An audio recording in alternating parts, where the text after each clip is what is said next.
In this video, you will learn the importance of an isolation plan and how to develop an isolation plan for a specific equine competition venue. Competition management and competitors spend many hours preparing for an equine event. The last thing anyone wants is to have an equine event canceled or interrupted due to an equine infectious disease. Unfortunately, the introduction of a disease pathogen is a real threat to the competition grounds, and one that can't be completely eliminated. Horse competitions are at risk for a disease outbreak every day due to the frequency and number of horses and humans moving around the competition venue, commingling of horses of various health statuses, close stabling of horses, and inadequate isolation for the sick horse. The isolation of a sick horse is one of the areas that we can address to help protect our equine athletes and to help prevent the cancellation of an event. Prompt removal of a sick horse specifically stops exposing other horses to infectious disease pathogens shed from that sick horse. Potential pathogens such as equine influenza, equine herpes virus, strangles, or salmonella. Developing a written isolation plan in advance of an event ensures the prompt, effective activation of such a plan should a sick horse be identified on the competition grounds. Every event is unique. There is no one-size-fits-all isolation plan. Your isolation plan must answer the questions who, what, where, when, and how you will isolate a sick horse. Specifically, where will the isolation be located? What horses will be kept in the isolation area? When will isolation be needed? What are the resources needed for isolation? Who will be responsible for the isolation area? And how will isolation plan actually work? There are 6 steps in developing an isolation plan that will answer these questions. Step 1, identify the appropriate location for the isolation area. Ideally, removal of a sick horse from the grounds is the best option. However, due to the physical health condition of the sick horse or the time of identification of the sick horse, temporary isolation on site may be necessary. Thus, it is best for all competitions to think about where on the grounds a sick horse could be moved to and housed. When it comes to a sick horse, which could be shedding an infectious disease pathogen, physical separation from all other horses is critical. In the case of respiratory disease pathogens, such as flu or equine herpes virus, the sick horse should not share the same airspace as the rest of the horses on the competition grounds. The ideal stable location is as far away from all competition areas and general stabling areas. The area should have no common vehicle or human traffic routes, easy access for veterinary care or hauler of a downed horse. Construction should be of a non-porous, cleanable surface. It should have solid walls for the stalls or ability to physically separate horses to prevent any nose-to-nose contact of horses. Do not put isolation areas at the end of a barn aisle or the end of a barn where the competition horses are stabled, or in a barn in the middle of the event ground, due to the potential aerosol transmission or fomite transmission. What do you do if there are no available barns or stalls for isolation? Other possible options to consider until the horse can be removed from the grounds are temporary stalls set up in a parking lot, temporary stalls set up in an arena, temporary pipe corral pens set up in a parking lot, or a horse trailer at the far end of the venue where the horse can be placed into safely with room to move about and be provided food and water. How many isolation stalls are needed for a venue? As far as the number of isolation stalls are concerned, the recommendation is individual stalls should be available for at least 1% of horses attending the event or competition, or at least 10 stalls where the event is larger than 1,000 horses. Identification of the isolation area prior to the event saves time and allows for the prompt removal of a sick horse. Scrambling around to identify a possible empty stall, or to clean out a storage area to make a temporary stall, or to erect pipe corrals takes time. And during that time, other horses are at risk to exposure to the virus or bacteria being shed by the sick horse. Step 2 in developing your isolation plan is identifying the triggers that prompt movement of a horse to an isolation area. Which horses should be moved to isolation? Any horse that poses an infectious disease risk to other horses should be immediately moved to isolation to protect the health of the other horses on the competition grounds. Triggers are those clinical observations of a horse that raise suspicion of a potential infectious disease cause.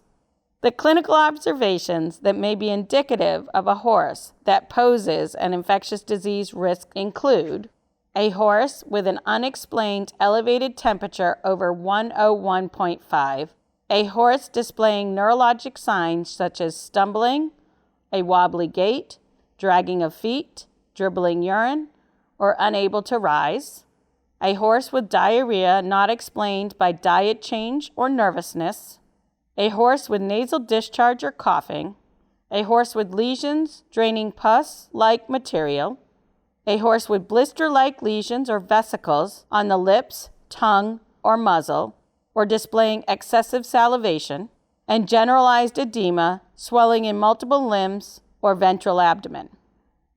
Horses observed with any of these signs should be immediately reported to a veterinarian and immediately isolated. Once a horse is in isolation, additional testing can be performed to determine if an infectious disease agent is the cause.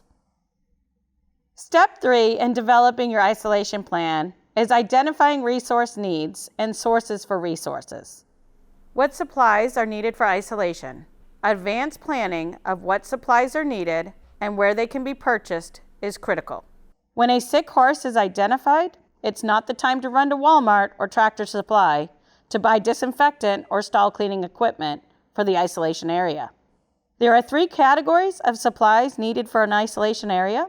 You have your stable supplies, your sick horse supplies, your hand hygiene supplies, and your personal protective equipment. The isolation area should have a perimeter fencing with 1 secured entry point. If barrier fencing is not available, barrier tape or other barriers can be used for designating the area. Signage should be visible to ensure identification and restricted entry to that area. Designate an area for separate vehicle entry and access for veterinary emergency vehicles.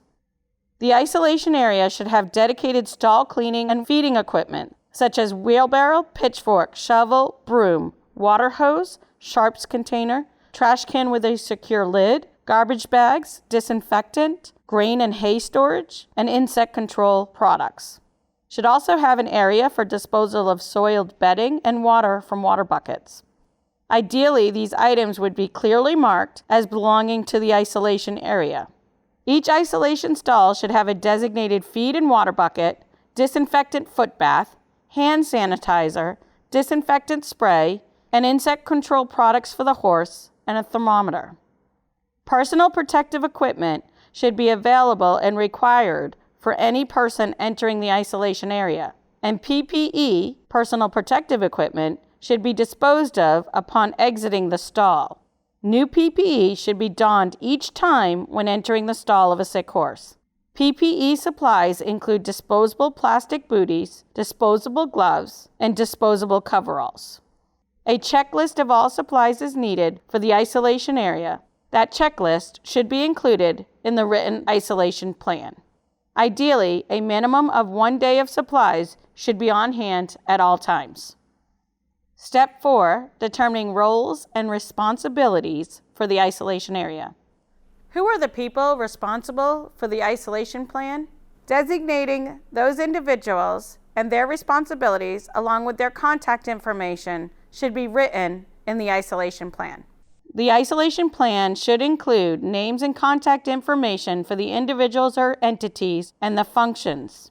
Those include Biosecurity Officer, the show management staff member responsible for receiving notification of the sick horse, triggering the activation of the isolation plan, and managing the isolation area while horses are isolated.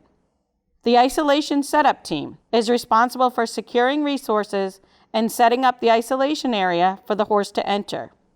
A security officer is designated and responsible for securing and restricting access to the isolation area.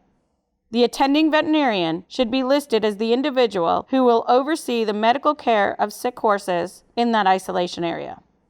A referral hospital should be listed, and it should be one which agrees in advance to receive clinical horses which require hospital care and may pose a contagious disease risk to the hospital. The state and/or federal veterinarian or their designee that's responsible for the management of the regulatory infectious disease response should also be listed in the isolation plan. The USEF, United States Equestrian Federation Equine Health and Biosecurity Veterinarian, is responsible for receiving communications of all horses which enter the isolation area and is available to provide subject matter expertise on managing the isolated horses. The USEF's chief veterinarian is responsible for receiving reports of equine fatalities or downed horses and providing guidance on what samples should be collected from such horse. The diagnostic laboratory should be listed as they're responsible for conducting laboratory testing of sick horses and/or performing necropsy on the euthanized or dead horse. A carcass removal company should be listed as they are responsible for the removal of the euthanized or dead horse. A cleaning and disinfection team should be listed as responsible for cleaning and disinfecting the stalls and any equipment between uses. The horse care team includes those designated individuals who are responsible for the daily care and management of the sick horse while in isolation. And lastly, the communication officer is responsible for managing communications regarding the isolation of a sick horse on the competition grounds. Step 5 is drafting the actual isolation plan. The answers to who, what, when, where, and how should all be included in your isolation plan. There is no one-size-fits-all isolation plan. Each isolation plan is unique to the venue, the event, and possibly even the time of year. Your competition-specific written plan should include the description and location of the area to be used for isolation, the protocols for isolation setup, the cleaning and disinfecting, and the horse care team. Hand hygiene and PPE protocols for individuals to enter and exit the isolation area should also be included. A list of triggers for isolating a sick horse should be written into the plan, as well as a checklist for supplies necessary for the isolation area and what is available and on hand and where to go to get additional resources. Designation of individuals and details of their responsibilities related to the isolation area function should also be clearly written in the isolation plan. And lastly, the emergency contact list for all designated individuals within the isolation plan shall be included in the written plan. Once all the information is finalized in one document, the plan is complete and the competition is prepared to quickly and effectively implement movement of a sick horse to an isolation area. However, a written plan sitting on someone's desk or on their computer is of little or no value. The plan must be widely circulated and communicated and periodically reviewed and updated as needed. Step 6, communication of that written plan. The last step of an isolation plan development is communication to management, staff, as well as the competitors. Communication ensures that everyone is aware of the isolation plan and protocols. Communicating the plan to participants illustrates that protecting the health of horses on the competition grounds is a priority. Everyone needs to know what is expected and how the competition will respond to the identification of a sick horse. Additionally, participants are put on notice as to the expectations regarding monitoring the horse for the observable clinical signs and the triggers for movement of horses to isolation. Verbiage could be included on the entry form acknowledging such agreement to follow biosecurity protocols, which would include monitoring the horse, reporting sick horses, and moving the sick horse to isolation. Success of the plan requires everyone's acceptance and adherence to the plan. Failure of one individual to comply with the plan may put the health of all horses on the competition grounds at risk for exposure to an infectious disease pathogen and could potentially result in the cancellation of the competition. As the old saying goes, Failing to prepare is preparing to fail. A written plan that is communicated to all parties ensures the competition and competitors are set for success and allows us to reduce the risk of potential disease outbreak, canceling the event.